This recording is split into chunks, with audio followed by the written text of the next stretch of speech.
Jadi tugas berat dari Kementerian Pendidikan dan Kebudayaan. Deputi Bidang Pengendalian Penduduk Kemenduk Bangga BKKBN, Bonifasius Prasetya Ikhtiarto menekankan pentingnya pembangunan kependudukan yang bersifat multisektor.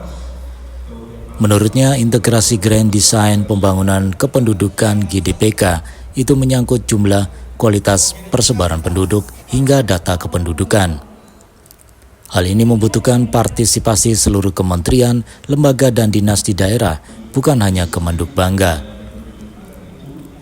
Bonifasius mengingatkan bahwa cita-cita Presiden Prabowo Subianto sangat menekankan pada pengembangan sumber daya manusia. Karena itu, jika bicara SDM tidak terlepas dari urusan kependudukan yang unit terkecilnya adalah keluarga. Hal ini menjadi amanah bagi pihaknya untuk mensukseskan program Presiden Prabowo terkait SDM.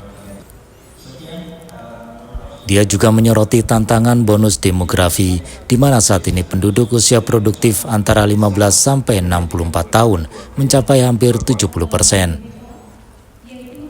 Namun potensi ini hanya dapat menjadi keuntungan bila kualitas SDM ditingkatkan.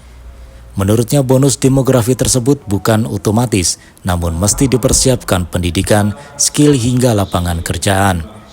Sektor informal masih dominan dan keterlibatan perempuan dalam dunia kerja juga belum optimal.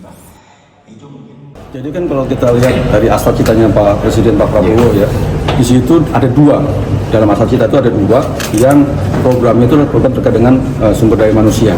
Gitu. Nah kalau kita bicara sumber daya manusia tidak terlepas dari pendudukan. Gitu. Kemudian pendudukan itu bisa berhasil dalam unit terkecilnya adalah keluarga. Makanya itu akhirnya menjadi amanah kami kependudukan dan pembangunan keluarga untuk bisa mensukseskan program Bapak Presiden atau kita di dua citanya gitu. Dalam sesi pemaparan, Kepala Kemenduk Bangga atau BKKBN Perwakilan Jawa Timur, Maria Ernawati menjelaskan bahwa penyusunan GDPK harus menjadi panduan pembangunan jangka panjang di daerah pemerintahan di setiap kabupaten dan ikut andil dalam mengawal target-target pembangunan SDM setiap tahun, sehingga kesejahteraan keluarga terwujud. Hari ini kita melaksanakan satu sosialisasi terkait dengan bagaimana peta jalan, kemudian kediannya adalah GDPK gitu ya, Grand Design Pembangunan Keluarga. Jadi seperti tadi disampaikan oleh Pak Deputi, berbicara tentang SDM, tentu saja ini banyak multifaktor gitu ya, yang untuk bagaimana kita bisa meningkatkan SDM kita.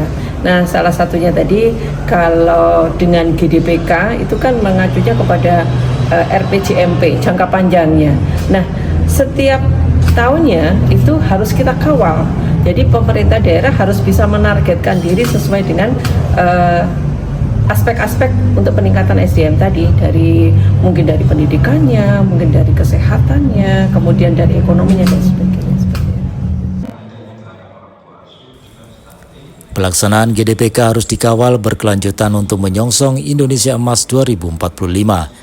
Pembangunan kependudukan adalah investasi jangka panjang, hasilnya baru akan terlihat 20 tahun ke depan. Karena itu GDPK harus diimplementasikan dengan konsisten lintas pemerintahan.